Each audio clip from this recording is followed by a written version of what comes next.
And good morning. Welcome to Your Vote Counts. Senator Carrie Hicks, Representative Martinez. Good to have you both this morning. Thank you. Hey, the state treasurer had a report this week. It's really good. It's record-breaking oil and gas revenue, but there's also some dark clouds out there. My question to you is, you saw what Treasurer McDaniel had to say. What do you think? You know, I think it's a great indication that our revenues are up. Unfortunately, it doesn't capture really whether or not quality of life indicators are captured in that. We know that there's a housing crisis.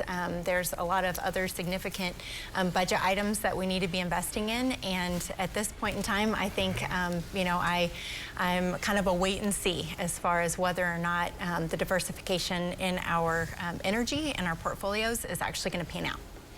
Okay, and it's looking really good for oil and gas, but guess what? Oil and gas prices are going down. Your thoughts about that report? Yeah, so nothing too surprising about the report. I mean, this is what we've expected. This is why we have been very responsible and saved money. And when times are good, like right now, we are in a great position in our budget situation.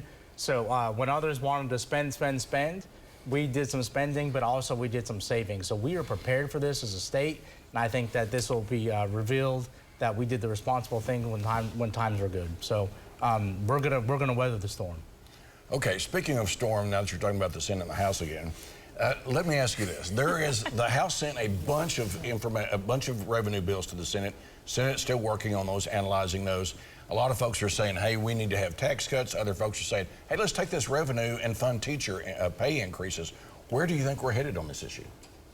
You know, I think that there could potentially be a combination of both. I don't think it's one or the other. I think it could be both and. So I think that it's very clear. Like I said, we have saved money very responsibly in this state. Our rainy day fund is full of cash, knowing that the rainy day will come. Joe Biden has run this economy into the ground, so we prepared for that. So here we are, ready for that. And I think that there might be a conversation about both and. That's a conversation that can happen. Well, okay, so could we have tax cuts, Senator, and teacher pay increases? Your thoughts? Absolutely not. We know that we're 1.2 billion with a B behind the average investment for per pupil spending in the state of Oklahoma currently. We have $2.8 billion in this rainy day savings account. If we are not investing in the teacher pipeline and making sure that we are able to recruit and retain our very best and brightest, we have a record number of emergency certified educators in our classrooms today, and that goes hand in hand with workforce readiness. If we are not putting money into the pipeline for our workers, then I'm really concerned that we're not going to be able to attract those businesses that we desperately need in our economy. Okay, that is a conversation we're going to have. Coming up, the fall campaign, is it going to have an impact on special session on 2-3, whichever one we're in, and some predictions about where we're headed right after this. There are a whole lot of issues on the ballot this fall, and I didn't even know that Joe Biden's going to be on the ballot in Oklahoma, it appears, because every campaign ad's got Joe Biden in it. You've already alluded to this. As we get ready, and we're still in special session, you're still trying to work with the Senate on getting through these special sessions. How are the things happening in Washington, or even here, going to impact the legislative session? Yeah. So that always plays a role. Elections always play a role, especially in the House. So the design of our state government is to have the House of Representatives be the body that's closest to the people, which means if you're a House member, you are up for re-election every 2 years. So you don't have the ability or the luxury, I guess some would call it, to separate yourself from people too much. You're constantly talking to your constituents, constantly hearing from them. So in the House, I think it'll be another day legislating, listening to the people of Oklahoma and doing what they would have their elected officials do. All right, so this is a great point.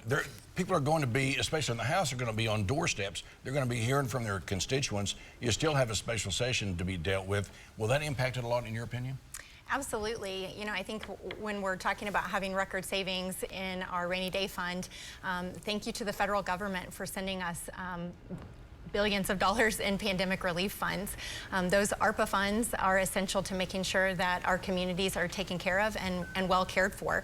The only reason we were able to save that money is because we had an influx of cash. Absolutely, the campaign season is going to, kind of influence what's happening in our special session, and I think it's a good thing. Anytime we have the people engaged and watching what's going on at the Capitol, it always makes sure that we're at our very best legislative behavior. Okay, so it's always a good point to remind people that there's a lot of the Oklahoma budget that Uncle Sugar provides for, so we don't talk about that a lot. There are a lot of issues that are on the table that we haven't dealt with for some time. Let's just pick a couple out for both of you. What are the important issues right now that maybe is not getting the press attention but are really important that we need to deal with? Yeah, we've got to talk about education. When we're looking at, just the drastic shortage that we have of qualified educators in our classroom, it's not radical to ask for a qualified educator in every single class.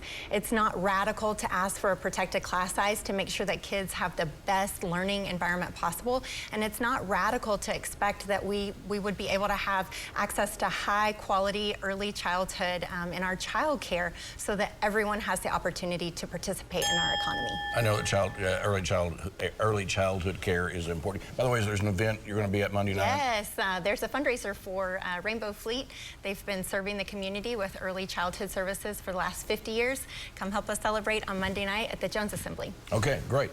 Your thoughts about the most important issue we need to deal with? Yeah, so, a pretty general question. I'm happy to give you kind of a general answer. So to me, any issue specifically that you could come up with, I would say is a symptom of a larger problem, and that's combating poverty in our state and our country. What role does government play in that, and what we should be doing to make sure that every single person has economic opportunity to succeed in our state? And I think a lot of these other problems that we talk about, they tend to solve themselves when people have a way to provide for themselves and their family. So what role do we have? And I would argue that it'd be government getting out of the way and allowing people to succeed, and let's do that. Well, thanks to you both for putting those topics on the table. We don't talk about those enough. Thank you both. Absolutely. See this again at news9.com/YourVoteCounts and follow me on Twitter @MitchellTalks.